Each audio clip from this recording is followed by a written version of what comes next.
todos ganaron todo, ni todos perdieron todo. Así que yo quiero empezar con esta primera pregunta para ambos. ¿Cómo vieron la jornada electoral? Citlali. Bueno, a mí me parece que en efecto eso que dices describe muy bien la democracia. Es decir, en la democracia no hay un ganador absoluto ni un perdedor único. Me parece que este ha sido un ejercicio democrático muy interesante. La democracia en México está en pañales y está fortaleciéndose. Y digamos, las dos grandes visiones que existen sobre el país y sobre la vida pública se manifestaron en las urnas. A nivel nacional le fue muy bien a Morena, ratifica, digamos, el respaldo social hacia el proyecto de transformación. En la Ciudad de México, por supuesto, hay mucho que reflexionar, pero me parece que lo que hay que celebrar, más allá de las diferencias políticas, partidistas o ideológicas, es que la ciudadanía salió a votar, a manifestar sus apoyos, sus diferencias, y ese nivel de participación que se dio en esta elección intermedia es sin duda algo que tendría que celebrar cualquier partido, porque quiere decir que la ciudadanía está recuperando el interés en incidir en la cosa pública, en hacer valer su voz, y bueno, creo que es la mejor manera de manifestar nuestras posturas políticas a través de las urnas. Se han interpretado de muchas maneras estos resultados. Sin embargo, yo platicaba con Roy Campos hace algunos días y coincidíamos en que finalmente todos salen ganando, ¿no? Finalmente, a nivel nacional, oye, Citlali, 11 gubernaturas de las 15 que estaban en juego, pues es un gran triunfo para Morena. Sin embargo, hay quien dice dejaron de votar más de 3.500.000 ciudadanos que lo habían hecho en 2018 por Morena. ¿Qué te dice esto, Citlali? A mí me parece que sin duda puede haber mil aristas de interpretación de los resultados, dependiendo de qué sea lo que se pondere. Es decir, Morena es un partido de 7, 8 años de vida. Esta es su segunda participación intermedia, lo cual sin duda como partido para nosotros lo logrado es un avance enorme, y el avance del respaldo social hacia Morena es a pasos agigantados. Evidentemente no es el mismo nivel de participación ciudadana que existe en una elección presidencial que en una elección intermedia.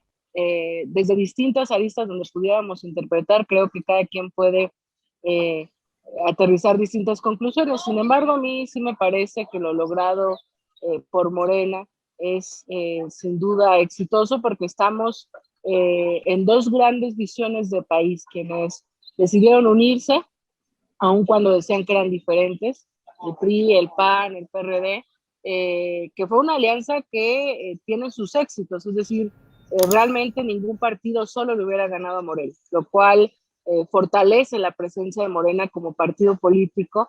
Y por otro lado, que Morena ha estado, yo creo que aspiramos a construir una democracia cada vez más sólida, donde cada quien gane su voto, digamos, ahora sí que a navajazo limpio, porque yo estoy convencida de que del otro lado hubo una guerra sucia brutal, hubo una inversión millonaria para generar terror, para generar miedo, noticias falsas, hubo una embestida basada en errores propios o en muchas mentiras. Oye, Y por Citlali, supuesto que Citlali, lo logrado hacia Morena no es menor, a pesar de eso. Es decir, quiere decir que hay un sector de la población que a pesar de eso ratificó su respaldo a Morena, y eso para nosotros es muy importante. oye, Citlali, el presidente nos ha culpado a los medios, a la prensa de esta campaña y de esta guerra sucia que tú mencionas. ¿Pero por qué? Hubo también, me parece que también hay una llamada de atención en algunos rubros y en algunos puntos, como fue eh, pues el hecho de que perdieran, vamos a decirlo así, más de la mitad de la Ciudad de México. Eso es un poderoso mensaje de los ciudadanos, Itlali. Y yo creo que ser tan simplistas al decir que la prensa somos los culpables o que ciertamente tal vez la oposición hizo lo suyo, pero no es una llamada de atención, no hay una reflexión en ese sentido, como tú dijiste en ese tuit que llamó poderosamente la atención, donde asegurabas que le habían fallado al presidente Morena en la Ciudad de México. Sí, sin duda. A ver, yo creo si ningún partido hace autocrítica y no entiende que la ciudadanía afortunadamente cada vez es más exigente, cada vez es más vigilante, pues nos quedaríamos en un error que nos va a llevar a la debacle a los partidos políticos. Sin duda, creo que todos los partidos políticos tenemos que hacer un análisis, todos los partidos en distintos espacios.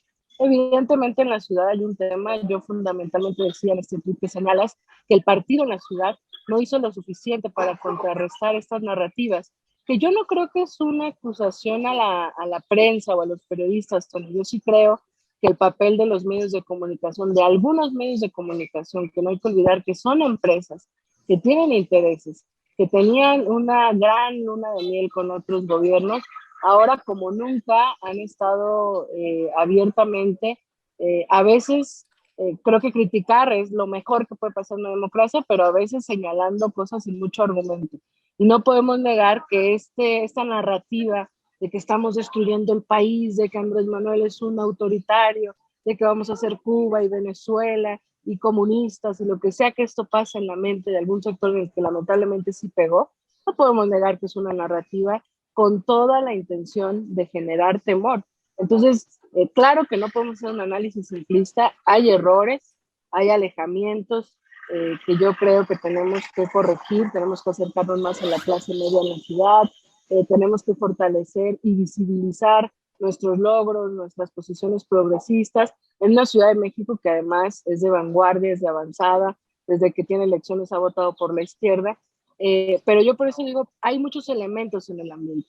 Los errores propios, las reflexiones, los autoanálisis, la crítica que tenemos que hacernos al interior, pero también ha habido un ruido político brutal que a mí sí me hace pensar como parte de la dirigencia de Morena que hay un sector de la población que a pesar de la desinformación, a pesar de estas narrativas de que comemos niños y de toda esta embestida que sin duda ha habido por parte de la oposición, a pesar de eso, un gran sector de la población a nivel nacional nos dio la mayoría en la Cámara de Diputados, ganamos 11 de 15 gobernaturas, ganamos la mayoría en 19 congresos locales y por supuesto, lo que hay que analizar en la ciudad es que la ciudad es el gran espacio de resonancia de la discusión pública y eso nos ayuda mucho, la verdad. Qué bueno que pasó este golpe de realidad, digamos, para poder analizar qué pasa, qué pasa por la mente del sector más avanzado, más crítico, que es el sector de la capital. Pero yo insisto, creo que no se jugó limpio por parte del otro lado. Otro de los partidos impresentables que hay en la esfera política de este país, no lo podemos negar, hasta hizo las suyas ese día de la elección, es el Partido Verde. Aliarse con un partido de esta naturaleza no trastoca un poco este sentido que ustedes presumen de liderazgo moral que tanto enarbola el presidente y la 4T. Mira, yo creo que las alianzas, como bien se decía, son parte de la estrategia electoral, ¿no? A diferencia de lo que yo siempre señalaré de la alianza del PREAN, es que nosotros siempre dijimos que era lo mismo, es decir, siempre durante 80 años era el mismo grupo político, que hoy tuvieron que quitarse la máscara y salir abiertamente juntos porque no había de otra. Pero la realidad es que, o sea, se están enfrentando a un partido nuevo, a Morena. Morena, por supuesto, tuvo que aliarse también estratégicamente porque todo mundo cerró filas contra Morena, que eso es lo que a mí me parece preocupante, que la oposición hasta la fecha, yo no se me ocurre de toda la campaña cuál es su propuesta, cuál es su visión de país, cuál es su visión legislativa. Su única campaña fue basada en detener a Morena. Entonces, bueno, nosotros frente a eso, claro, establecimos una alianza estratégica con el Partido del Trabajo, que siempre nos ha acompañado, y con el Partido Verde, que ha decidido desde el primer momento del gobierno de Andrés Manuel López Obrador acompañar al presidente, que se ha convertido en un aliado legislativo y que sin duda hay que decirlo, sí tiene sus contradicciones. Muchas y muchos de nosotros desde Morena antes hemos realizado críticas hacia el papel del Partido Verde, pero hoy el Partido Verde es un aliado legislativo, no es un aliado programático. El Partido Verde se suma a nuestra acción legislativa como se ha sumado en la legislatura pasada, pero a diferencia de la alianza del PRIAN, hay una visión programática, es decir, ellos sí creen que el gobierno de 70 años del PRI, que los gobiernos de 12 años.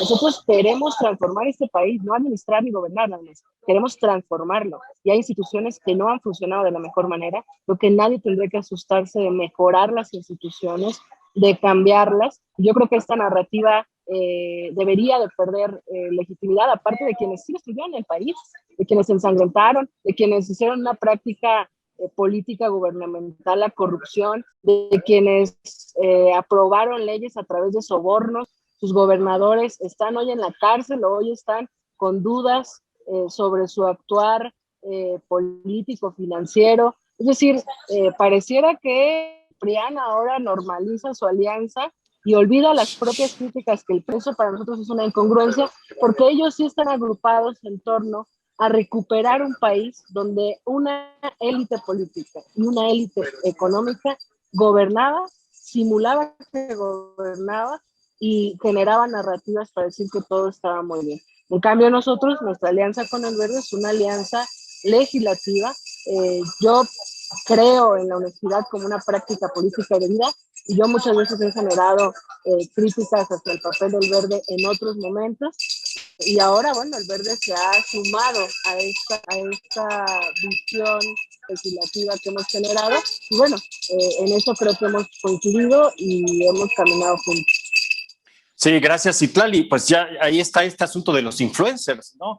No respetando la veda electoral el Partido Verde en plena jornada electoral. No solo sobrevive el INE, sino que demostró efectivamente que se las sabe y se las puede de todas para organizar una elección de esta naturaleza, Citlali. Sí, yo también creo que no es el INE. Es decir, nuestras críticas que ha habido es hacia dos consejeros del INE, a Lorenzo Córdoba y a Ciro Murayama, que han hecho un activismo político desde un órgano que amerita cierta neutralidad, cierta imparcialidad. Yo creo que eso es el tema de fondo en la discusión sobre el papel de muchas instituciones. Es decir, podríamos decir que todas las instituciones ya llegaron a su límite de perfectibilidad. Es decir, el INE ha hecho un gran papel en la democracia de nuestro país, sin duda.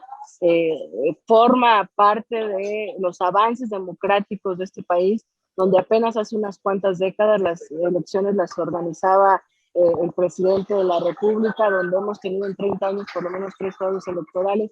Es decir, conformarnos a pesar de que estén haciendo buen trabajo, conformarnos con estas instituciones y no atrevernos a pensar que pueden mejorar, que hay vacíos legales, que hay cosas que se pueden fortalecer, sería limitarnos a tener solo una buena institución. Yo creo que el papel del INE sin duda ha sido importante, ha sido relevante. Fundamentalmente, la ciudadanía que participa es el principal motor del resultado efectivo de esta organización electoral, pero creo que hablar de la posibilidad de discutir una reforma electoral, de fortalecer y mejorar el órgano o el árbitro electoral no tendría que asustarle a nadie. Por ejemplo, yo recibí como parte de la dirigencia nacional de Morena la intencionalidad de muchos militantes de Morena en el exterior que querían votar. Y en esas elecciones no pudieron votar muchos migrantes porque constitucionalmente solo pueden votar unos 40 millones de mexicanas y mexicanos en el exterior que están siendo tratados como ciudadanos de segunda. Habría que mejorar ahí, por ejemplo, y hay un campo de oportunidad donde podríamos mejorar la posibilidad de que la participación que hay de nuestros mexicanos en el exterior se garantice de la mejor manera. Entonces, estas narrativas de que queremos destruir el INE y demás no son reales. ¿Hay críticas al INE? Sí. Hay críticas a algunos consejeros también. Hay consejeros que han decidido no bajarse su sueldo en esta lógica de austeridad que se ha implementado de que nadie pueda ganar más que el presidente. Hay gastos todavía en el INE que me parece que no es acorde ni con la nueva realidad mexicana ni con el momento de pandemia. Nuestras críticas fundamentalmente tienen el apellido Lorenzo Córdoba, Ciro Murayama, porque hay diversidad afortunadamente en los consejeros y vimos muchas de las cosas que nosotros hemos reclamado, que nos quitaran candidatas y candidatos con una máxima sanción, que es quitar la candidatura basado en algo que para nosotros no era no tenían sustento, hubo opinión distinta en los consejeros del INE. Entonces, bueno, sin duda ha sido una jornada importante, ejemplar. Yo pondré el acento en la ciudadanía y no hay que temer a mejorar las instituciones democráticas, sobre todo porque son las comandan personas. Entonces creo que ha sido muy claro que Lorenzo y Ciro Claro, han Citlali. antepuesto a cualquier cosa su ideología.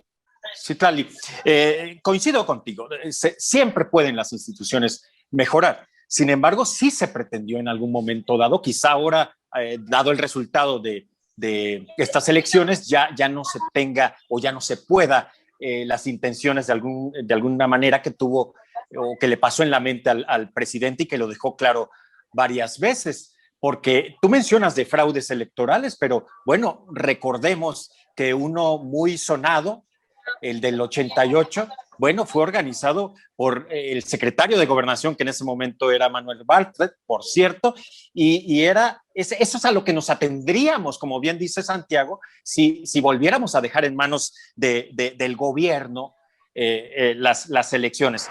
¿Cómo hacer para no corromperse? Porque hace poco entrevisté a Roy Campos y me decía que Morena, Citlali, tarde o temprano se va a corromper. Es decir, por tanto poder, por tanto dinero.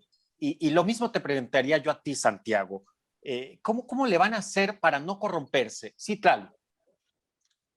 Bueno, mira, yo difiero un poco con lo que decía Santiago. Yo creo que el voto en la ciudad hacia la oposición no fue un voto de respaldo al PRIAN o a los gobiernos, a la posibilidad de experimentar un mejor o un distinto gobierno. Yo creo que fue un voto derivado de la discusión nacional, es decir, esta elección tuvo mucha participación porque hay una efervescencia en la discusión pública que a nadie tiene que asustar, algunos lo hablan de polarización. Yo creo que por primera vez en la historia moderna de nuestro país hay mucha atención de la gente, para bien y para mal, o a favor o en contra de la toma de decisiones.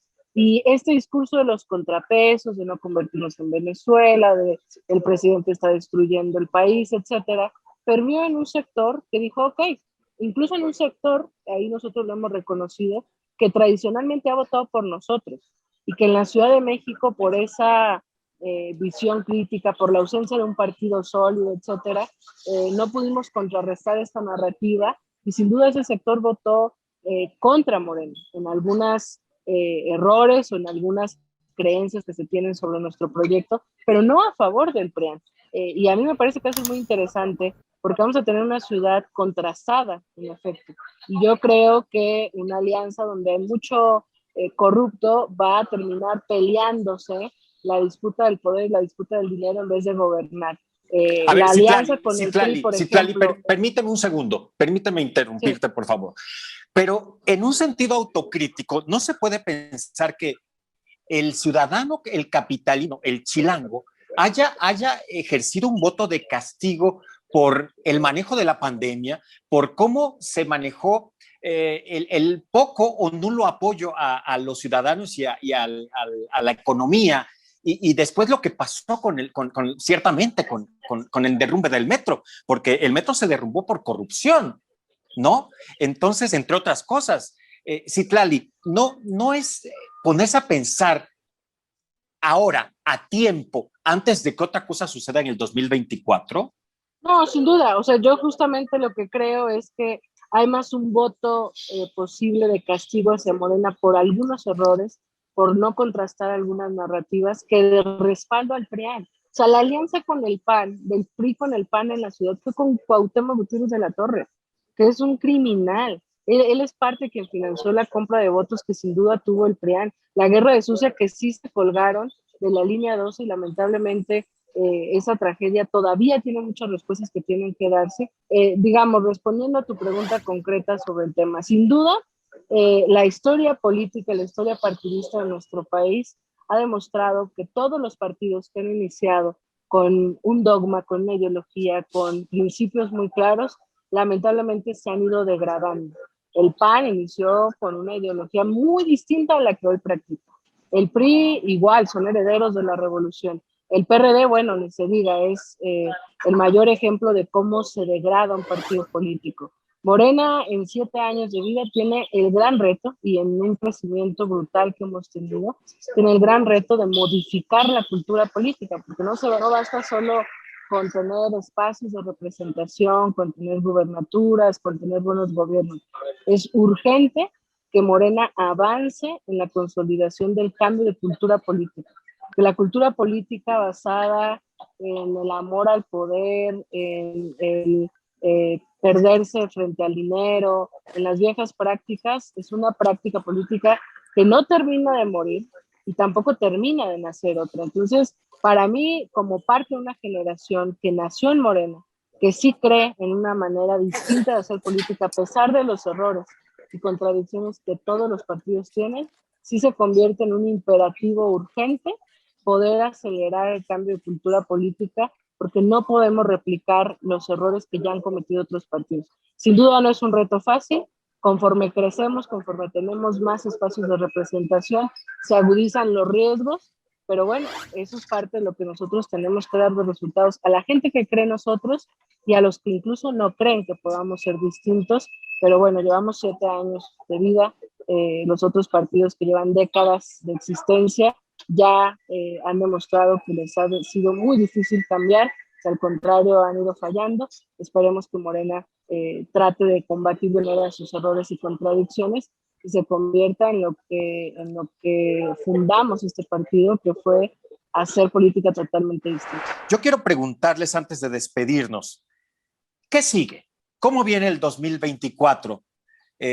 Citlali, ahora con este derrumbe del metro, lamentabilísimo tragedia, ¿se ha derrumbado también la fuerza y tal vez las candidaturas de Claudia y de Ebrard? Sería mi último cuestionamiento, Citlali.